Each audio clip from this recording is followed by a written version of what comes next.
Bonsoir, bienvenue Madame, Monsieur, très heureux de vous retrouver en direct comme tous les lundis soirs sur Canal Algérie. Nous allons nous intéresser aujourd'hui à l'état de nos villes, les villes dans lesquelles on vit, dans lesquelles on évolue tous les jours.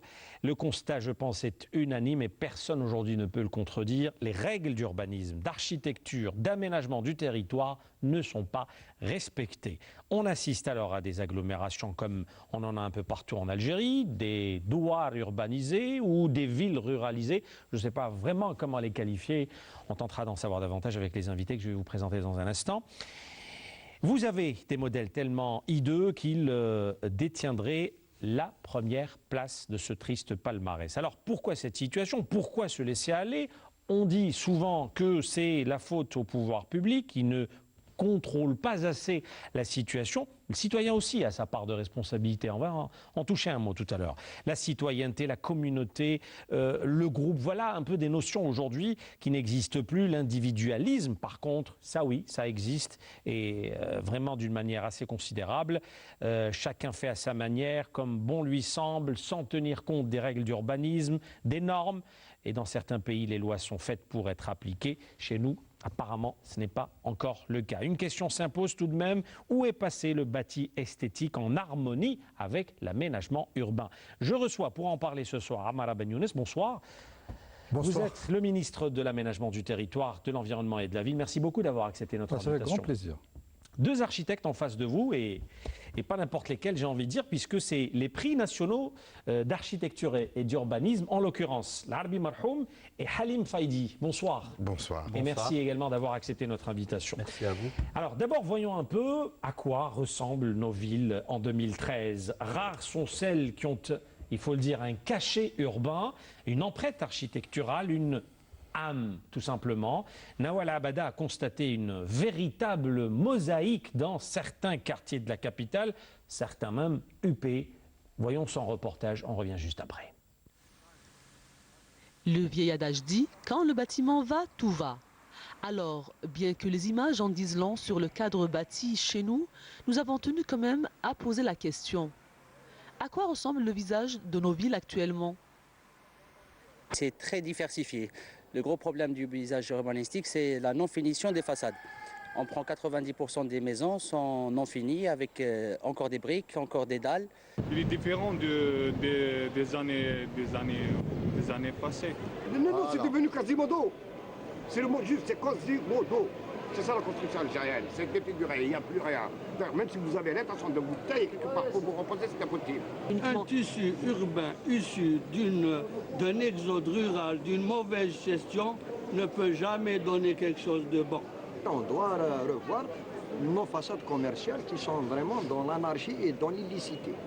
Par exemple, si on voit la bâche qui est installée par le commerçant, malheureusement, ce n'est pas une bâche qui est d'une devanture d'un magasin en plein Arbi Ben Mehdi et digne d'une capitale. Des critiques, il faut le reconnaître, justifiées.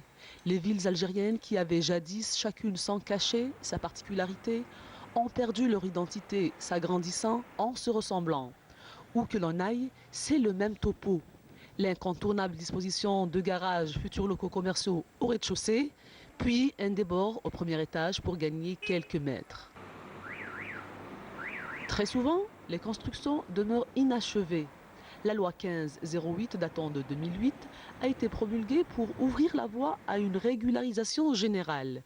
Le délai accordé pour cela, c'est-à-dire 5 ans, arrive à échéance et la partie n'est toujours pas gagnée. J'ai fait un dépôt de dossier, mais le dossier, en plus, on est traîné de structure en structure. On dépose dans une mairie, on nous envoie récupérer un papier à l'autre côté dans les archives, de l'autre côté d'Alger. Pour les gens, moi je suis véhiculé, mais pour les autres qui ne le sont pas, c'est un problème. Donc il faut qu'ils mettent une structure. Ah, c'est mon avis personnel, hein. Une structure centralisée pour que tout le monde y va et qu'on règle le problème dans la même journée. On est tout le temps ballotté entre structure et structure. Après ça, il faut aller vers les domaines. Quand on va au domaine, il faut aller voir les domaines. La queue arrive aux escaliers. On ne peut même pas accéder au palier. C'est impressionnant. Il y a une seule structure qui va gérer tout Alger. Et cette structure-là n'arrive pas à absorber tout l'habitat. C'est pas possible. Il faudrait qu'ils mettent plus de moyens pour cela. Il faut un suivi rigoureux des collectivités locales concernant la régularisation des biens, des constructions, les derniers dans la loi 08. Blocage, lenteur, incivisme, laxisme, tout a été là pour aboutir à une défiguration du tissu urbain. Même au niveau des lotissements à caractère résidentiel, on se heurte à des constructions sans référence. Un mélange de styles, de formes, de matériaux, de couleurs. Chacun fait comme il peut ou comme il veut, des particuliers aux entreprises.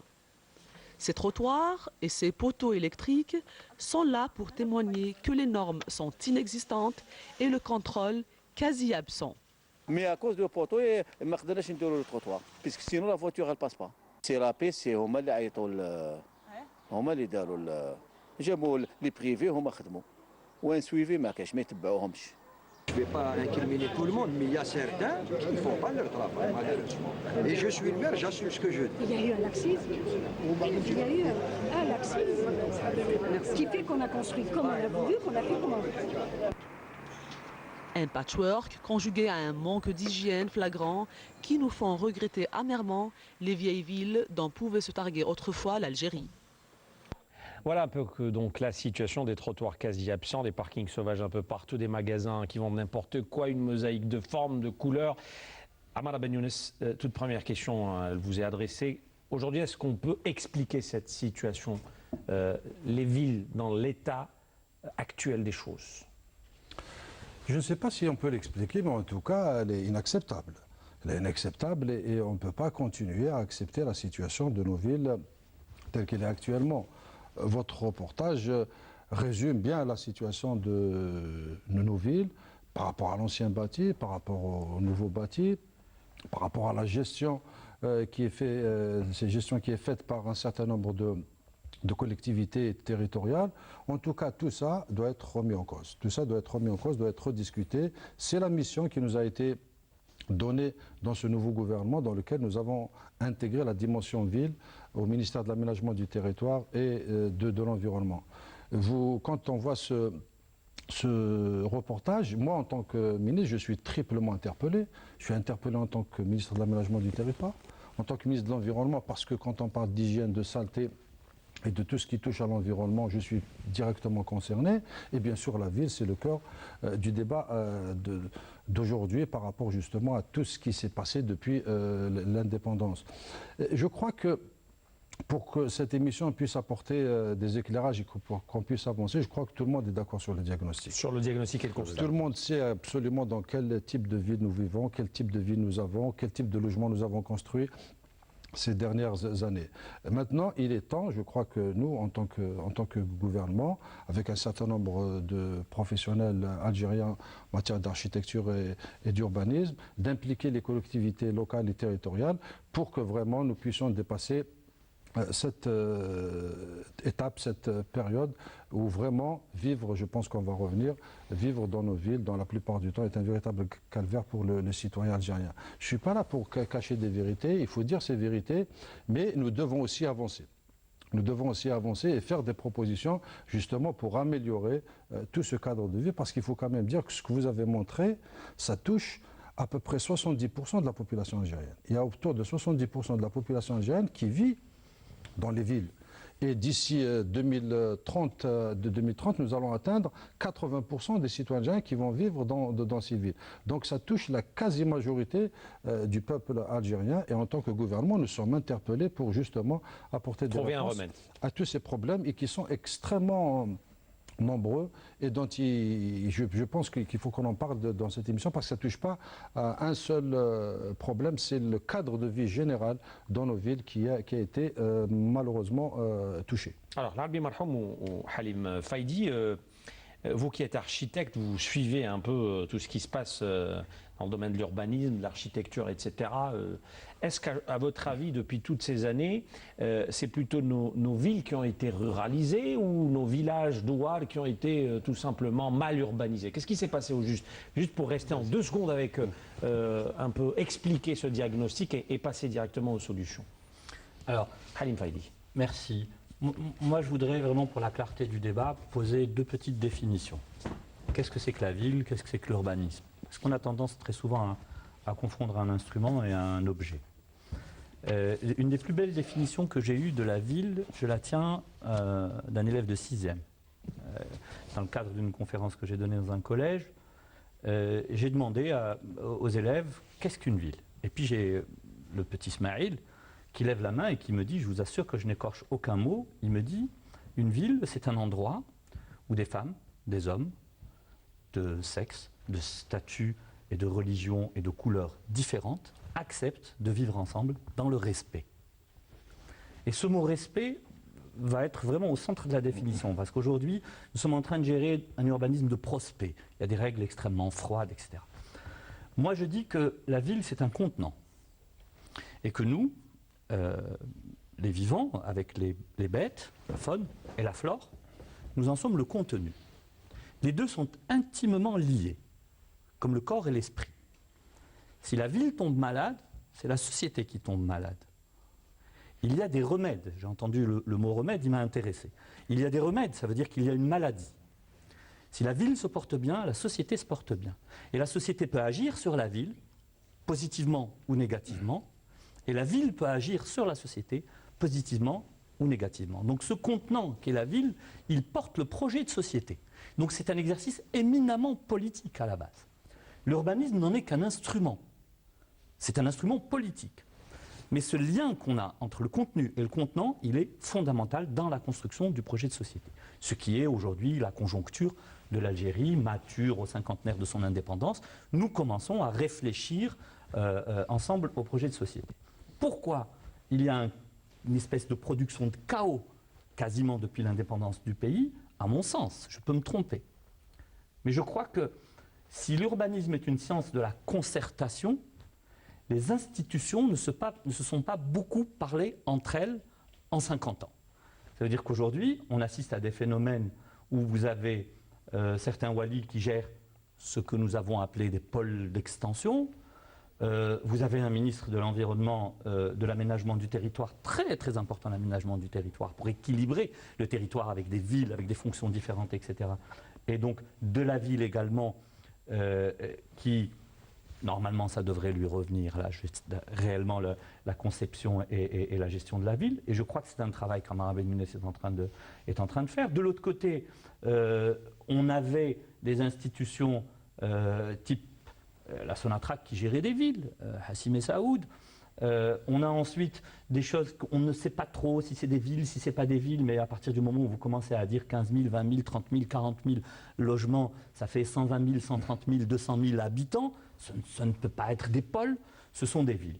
Je crois que l'heure aujourd'hui, elle est à la concertation, elle est au débat. On n'est même pas en train de demander que ça redescende à la société civile, mais déjà à l'échelle de la décision, il faut qu'il y ait un patron. On ne peut plus continuer à gérer de manière extrêmement dissipée des choses qui sont de l'ordre du projet de société. Donc pour moi, c'est le manque de débat plus que le manque de compétences qui a fait qu'aujourd'hui, nous produisons plutôt un chaos qu'un ordre urbain. L'abbé Mohamed, vous avez quelque chose à rajouter pour un peu entrer directement dans le vif du sujet?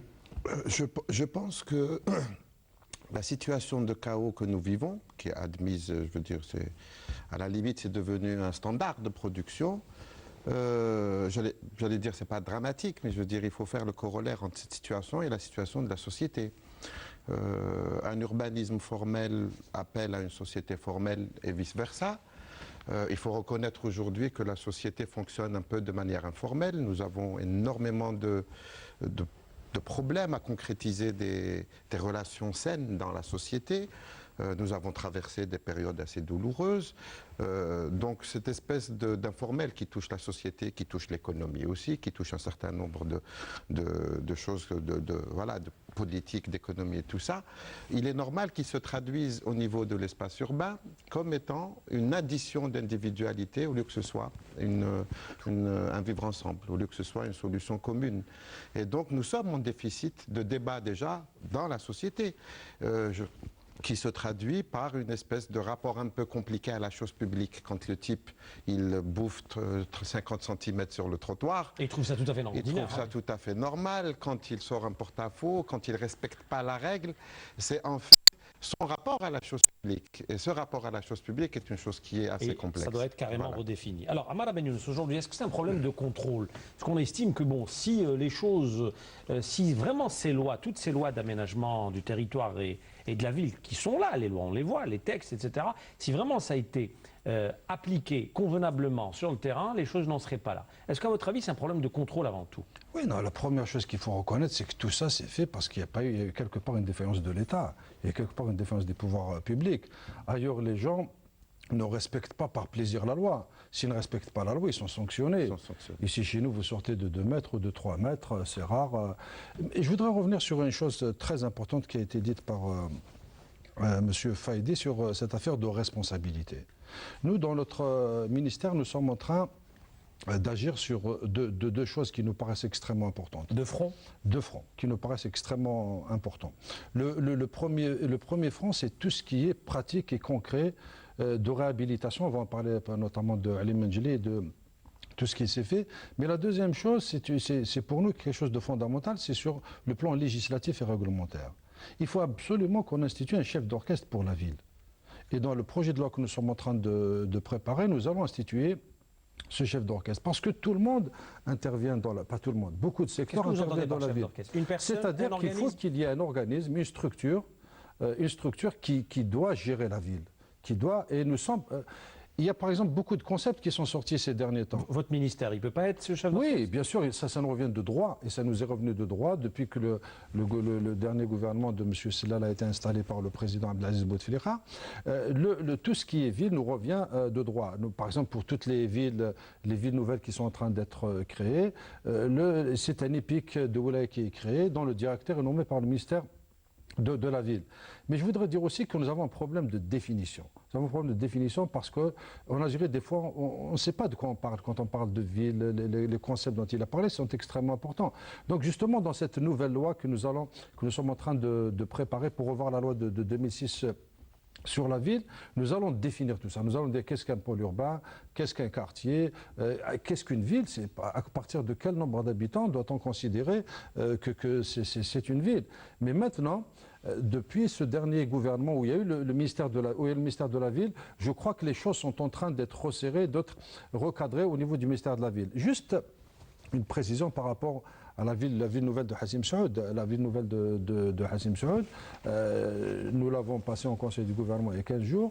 Je suis en concertation permanente avec mon ami Yousfi, donc nous sommes en train de la réaliser, ensemble. Donc il y a cette idée de chef d'orchestre qu'il faut absolument réintroduire.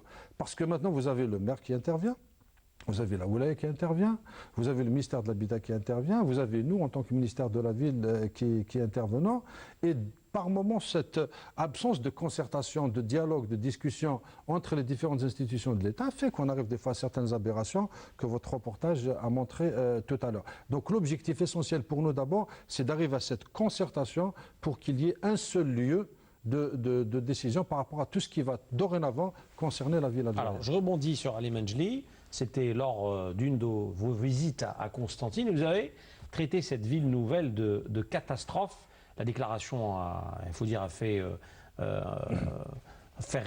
réagir pas mal de titres de la presse. Des Ali Menjli, il y en a partout. On peut citer Bebzouar, par exemple, ici à Alger. Oui, mais malheureusement, je l'ai souvent dit, Ali Menjli, ce n'est pas l'exception, c'est la règle. Seulement on parle de Ali Menjli parce que c'est une dimension extrêmement importante. Ali Menjli est à peu près à 250 000 habitants. D'ici 2017-2020, elle va atteindre 400 000 400 000 habitants. Donc nous avons le Premier ministre a pris la décision de revoir complètement cette ville. Donc nous sommes en train, nous allons bientôt installer l'EPIC qui va prendre en charge la remise à niveau de la ville de Ali Manjli.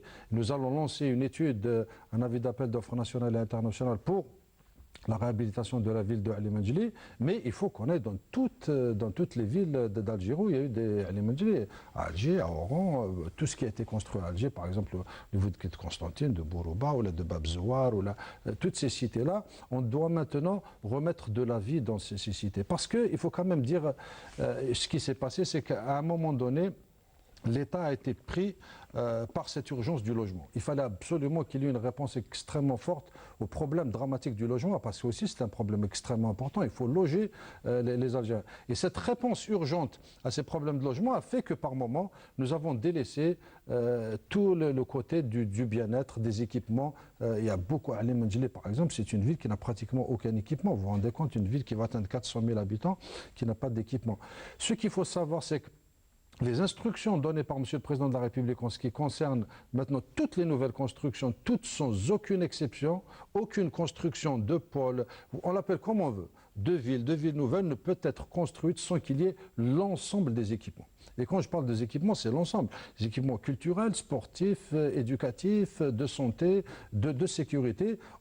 Personne en Algérie maintenant ne pourra plus construire ces ensembles immobiliers sans qu'il y ait tous ces équipements indispensables à la vie en communauté, parce que, je l'ai souvent dit, la ville c'est un projet de société. C'est un projet de société dans lequel les Algériens vont vivre. Et une cité dortoir, c'est une cité aussi dans laquelle on doit travailler. Ce n'est pas une cité dans laquelle on vient dormir. Même si on met tous les équipements qu'il faut et qu'il n'y a pas de zone d'activité où les habitants de cette ville peuvent travailler, ou bien d'autres habitants d'autres villes viennent travailler dans ces villes-là, ce n'est pas une ville. Ce n'est pas une ville où on dort. Même si on a tous les équipements, il faut quand même qu'il y ait de l'animation, il faut qu'il y ait du travail dans nos villes futures. Alors, messieurs les architectes, peut-on parler d'un syndrome qui touche nos villes aujourd'hui, à l'exemple de Ali Manjli, et j'en passe, c'est vraiment pas les exemples qui me manquent. Oui, c'est-à-dire c'est un mode de production qui s'est installé dans le paysage, c'est une manière de faire. Alors qu'est-ce que c'est que la ville? Parce que la ville, c'est pas seulement mettre des logements et des équipements, combien même ils sont réalisés en même temps. Je prendrai pour exemple, la notion de ville appelle à la notion d'espace public. Et la notion d'espace public appelle à la notion de partage. Et dans cette idée-là, il y a des aberrations qui sont de l'ordre administratif, c'est des mécanismes de fabrication de la décision. Il y en a quelques-uns qui me font peur parce qu'ils conduisent à produire du Ali Manjli, combien même on voudrait faire autrement. Par exemple, si on change la réglementation, les lois, c'est-à-dire aujourd'hui, les lois qui régissent la prise de décision en matière de planification fabriquent du Ali Manjli. Je prends le décret de la soustraction des terres agricoles qui passe à l'urbanisme.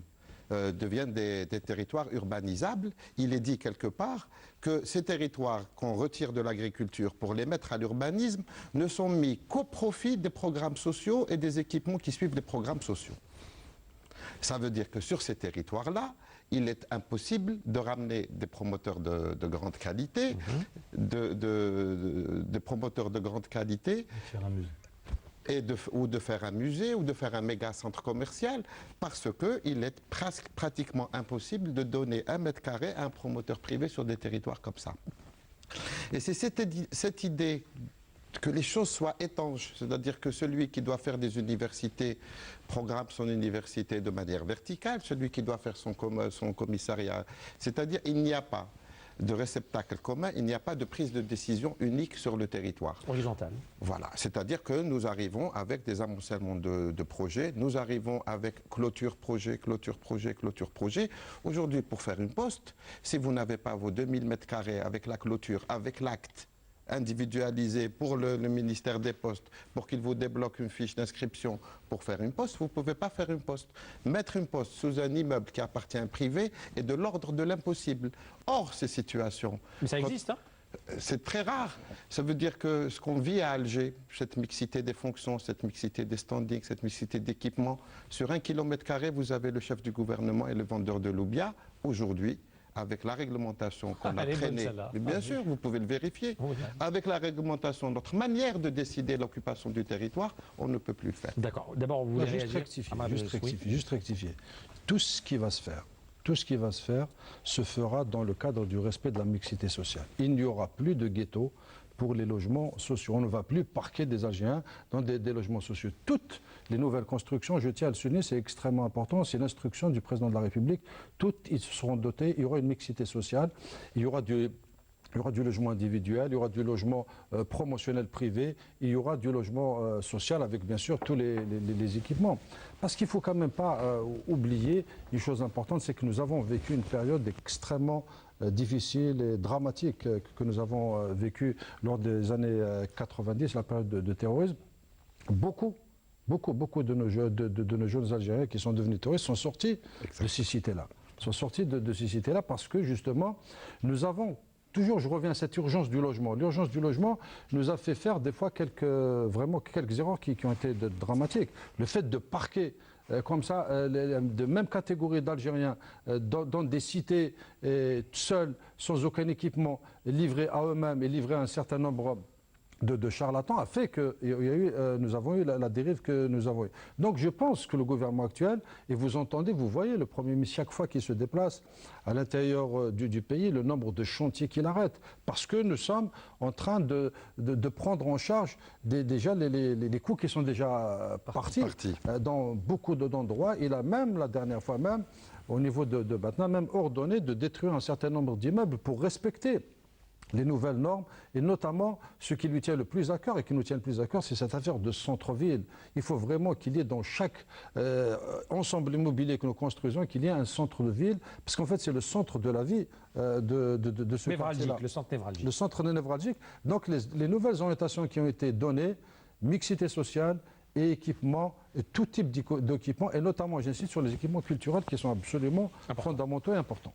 Halim Faidi. Oui, alors Ali Menjli, syndrome Ali Menjli, Ali Menjli a produit 3 ou 4 générations de gestionnaires de la ville qui ont acquis des mécanismes.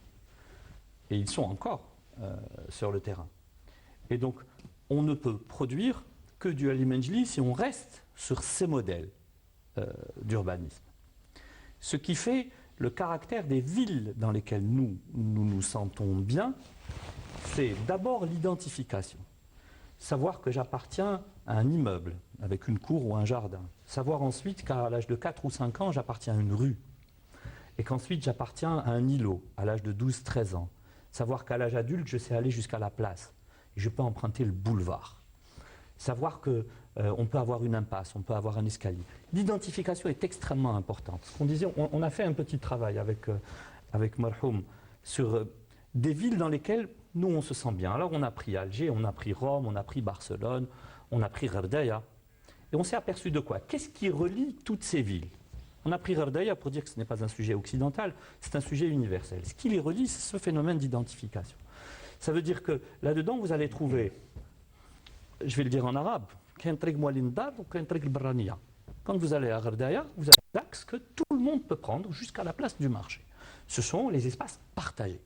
Les espaces urbains. Un espace urbain est un espace partagé. Contrairement à l'espace rural, c'est là où on va revenir à la ruralité, et le débat est intéressant. Dans le monde rural, votre territoire s'arrête là où commence celui de l'autre. D'accord ? Et pour 1 mètre, vous allez en Kabylie, on sort le vieux fusil du grand-père, et les familles s'entretuent pour 1 mètre de servitude.